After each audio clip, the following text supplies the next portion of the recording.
তারা হবে সন্ত্রাসী, কারণ তারা আপনার ভাইকে হত্যা করেছে।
আজকের কর্মসূচি সম্পর্কে বলতে গেলে আপনারা হয়তো খেয়াল করে থাকবেন, বিগত প্রায় 10-15 দিন থেকে এই ঘটনাটা আরও অনেক আগে থেকেই, কিন্তু 10-15 দিন থেকে তাদের আন্দোলন বেগবার হয়েছে।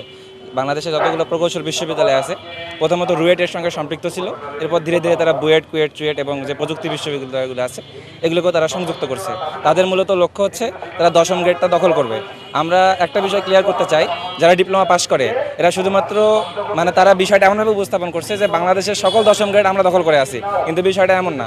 বাংলাদেশের উপসহকারী প্রকৌশল সেক্টরে যে 10ম গ্রেডটা আছে আমরা শুধুমাত্র সেখানে একমাত্র অ্যাপ্লাই করতে পারি, এছাড়া ডিপ্লোমা প্রকৌশলীদের কোথাও কোনো অ্যাপ্লাই করার সুযোগ নাই। কিন্তু তারা 9ম গ্রেড, মাধ্যমিক, তারপরে আপনার হচ্ছে প্রাথমিক থেকে শুরু করে যত সেক্টর আছে সব জায়গায় তারা অ্যাপ্লাই করতে পারতেছে। তাদের এখন ইচ্ছা আমাদের এই 10ম গ্রেডটাও তারা দখল করে নেবে। এর প্রতিবাদে তারা আমাদের টেকনিশিয়ান বলছে, যা আমাদের কারিকুলামের সাথে অন্তর্ভুক্ত না। তারা আমাদেরকে ডিব্বা বলে কুরুচিপূর্ণ ভাষায় গালিগালাজ করছে, তারা আমাদেরকে সন্ত্রাসী বলছে, তারা আমাদেরকে টেরোরিস্ট বলছে।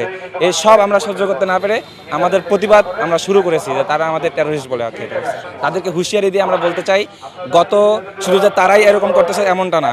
এর আগে বিগত সরকারের আমলে, ফ্যাসিস্ট হাসিনার আমলেও আমরা দেখছি 2013-তে, 2021-এ নানা কূটকৌশল অবলম্বন করে আমাদের এই 10ম গ্রেড ছিনিয়ে নিতে চাইছে, কিন্তু আমরা প্রতিবার শক্ত হাতে সেটা দমন করছি। এবার তারা আসছে, আমরা গতবার স্ফুলিঙ্গ ছিলাম, এবার আমরা পুরো দাবানল সৃষ্টি করে আসবো। এখানে কারো কোনো ক্ষমতা নাই যে 10ম গ্রেড ছিনিয়ে নেবে। তারা আমাদের বাংলাদেশের গ্যাজেটে ডিপ্লোমা ইঞ্জিনিয়ারিং করা আছে, এখানে কোনো সন্ত্রাসী নামের কোনো কিছু বলা হয়নি, এখানে ডিব্বা নামের কোনো কিছু আখ্যায়িত নাই। তারা কি জন্য যে লিপু রয়েছে রুয়েটের, কি জন্য আমাদের ডিপ্লোমাদের সন্ত্রাসী বলছে, এর পূর্ণাঙ্গ জবাব দিতে করতে হবে এবং আমরা তাদের হুঁশিয়ারি করতে দিতে চাই। এর পরবর্তীতে যদি আমাদের কোনো আমাদের কোনো যদি টেরোরিস্ট বা ডিব্বা বলা হয় আমরা কঠোর থেকে কঠোর ব্যবস্থা নেব। আমরা বলে দিই বুয়েটে যেমন দেখা গেছে আমাদের আবরার ফাহাদ ভাইকে হত্যা করেছে কারা, নৃশংসভাবে মারছে কারা, বুয়েটেনরা, বিএসসি ইঞ্জিনিয়াররা। এখানে কোনো ডিপ্লোমা ইঞ্জিনিয়ার ছিল না, এখানে কোনো ডিব্বা ছিল না, এখানে তারা ডিপ্লোমা আমাদের ডিব্বা বলতে পারে না, এখানে ছিল ডিপ্লোমা ইঞ্জিনিয়ারিং ছিল না, এখানে ছিল বিএসসি ইঞ্জিনিয়ার, এখানে ছিল বুয়েট। তো আমরা তারা হবে সন্ত্রাসী, বুয়েটেরা হবে সন্ত্রাসী, কারণ তারা আবরার ভাইকে হত্যা করেছে। আমরা ওখানে হত্যা করিনি, ডিপ্লোমা ইঞ্জিনিয়ার হত্যা করিনি। অবশ্যই তারা যদি আমাদের টেরোরিস্ট সন্ত্রাসী বলে, এর আগে তারাও সন্ত্রাসী হবে, কারণ তারা আবরার ভাইকে হত্যা করেছে। আমাদেরকে অকাট্য ভাষায় অশ্লীলভাবে আমাদেরকে সন্ত্রাসী, টোকা এ ধরনের কথা বলছে। তারা একটা শিক্ষিত, তারা একটা আমাদের থেকে তারা গ্র্যাজুয়েটেড বেশি, তারা বেশি শিক্ষা অর্জন করেছে, সেখানে তারা কেন আমাদেরকে টোকায় সন্ত্রাসী এই বলে আখ্যায়িত করলো? আমাদের সব থেকে দুঃখজনক বিষয় হচ্ছে এটাই।